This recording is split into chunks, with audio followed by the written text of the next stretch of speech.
ang pananakot para ako'y umatras. Pero nagkakamali sila, hindi nila kilala kung gaano ako katatag, kung gaano kalalim ang aking nalalaman, at kung gaano ako kahandang ipaglaban ang katotohanan.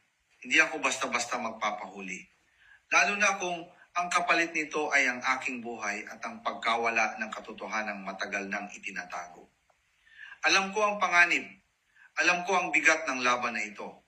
Ngunit mas mabigat para sa akin ang manahimik habang ang bayan ay niloloko at pinagsasamantalahan. Darating ang tamang panahon at kapag dumating iyon, ilalantad ko ang lahat ng aking nalalaman tungkol sa mga nasa likod ng anomalyang bumabalot sa flood control project. Hindi ito simpleng usapin ng katiwaliang ito. Ay usapin ng kinabukasan ng ating bayan ng perang dapat napunta sa tunay na serbisyo ngunit napupunta sa bulsa ng iilan. Sa ngayon, pinipili ko munang maging maingat. Hindi pa ito ang oras. Hanggat nananatili ang mga sakim sa kapangyarihan, kailangan kong maghintay, magmasid, at maghanda.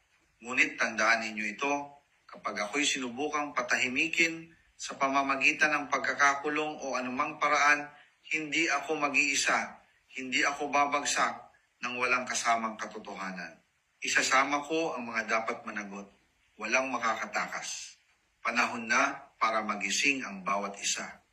Panahon na para manindigan at huwag hayaang manaig ang takot sa halip na katotohanan.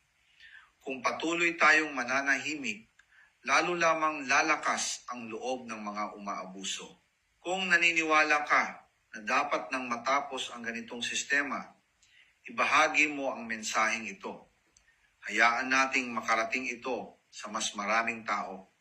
Ipaabot ang inyong mga saloobin sa pamamagitan ng komento. Ang bawat boses ay mahalaga. Ang bawat katotohanan ay may lakas. Maraming salamat sa inyong pakikiisa. Ang laban na ito ay hindi lamang para sa